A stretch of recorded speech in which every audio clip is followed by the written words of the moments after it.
রাজনৈতিক প্রতিপক্ষ সম্পর্কে অনেক কথা বলা যায়, কিন্তু তাতে জনগণের লাভ কোনোই হবে না। প্রিয় ভাই বোনেরা, যখন আমরা এই যে দুর্নীতির লাগাম টেনে ধরতে পারবো, তখনই আমরা এইসব পরিকল্পনা বাস্তবায়ন করতে পারবো। আপনাদেরকে সহযোগিতা করতে হবে, অর্থাৎ আপনাদের সমর্থন ধানের শীষের পক্ষে থাকতে হবে। আপনারা যদি ধানের শীষের পক্ষে সমর্থন দেন, ধানের শীষ নির্বাচিত হলে আগামী 12 তারিখের নির্বাচনে, তাহলেই যেই পরিকল্পনার কথাগুলো আপনাদের সামনে বলেছি, এই পরিকল্পনাগুলো আমরা বাস্তবায়ন করতে পারবো। প্রিয় ভাই বোনেরা,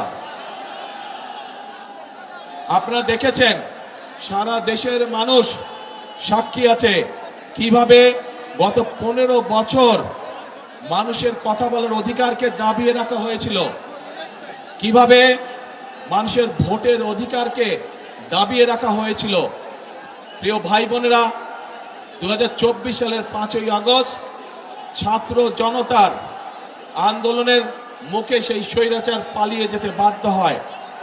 আজ একটি পরিবর্তনের সময় এসেছে। আজকে এই সবার মধ্যে দাঁড়িয়ে আমি হয়তো আপনাদের সামনে আমাদের অন্য রাজনৈতিক প্রতিপক্ষ যারা আছে সেই প্রতিপক্ষদের সম্পর্কে হয়তো অনেক কথা বলতে পারতাম, কিন্তু সেই প্রতিপক্ষদের সম্পর্কে যদি আমি কথা বলি, তাতে জনগণের কি কোনো লাভ হবে? জনগণের কোনো লাভ হবে না। জনগণের লাভ তখনই হবে যখন আমরা পরিকল্পিতভাবে খাল খনন করতে পারবো। জনগণের লাভ হবে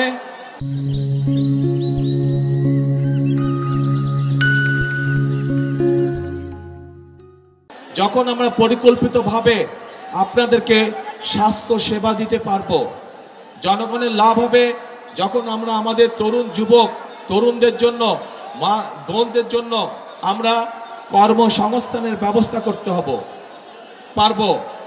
জনগণের লাভ হবে যখন আমরা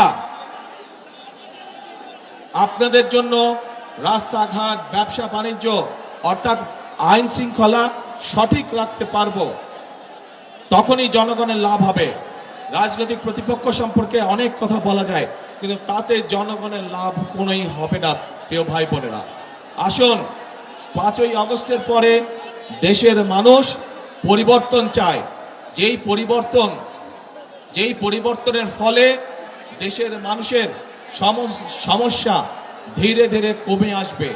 সেজন্যই আমাদেরকে পরিশ্রম করতে হবে, আমাদেরকে কাজ করতে হবে, আমাদের কৃষকদের ফসলের উৎপাদন বৃদ্ধি করতে হবে, আমাদের মা বোনদেরকে অর্থনৈতিকভাবে স্বাবলম্বী করতে হবে, আমাদের তরুণদের, যুবকদের কর্মসংস্থানের ব্যবস্থা করতে হবে।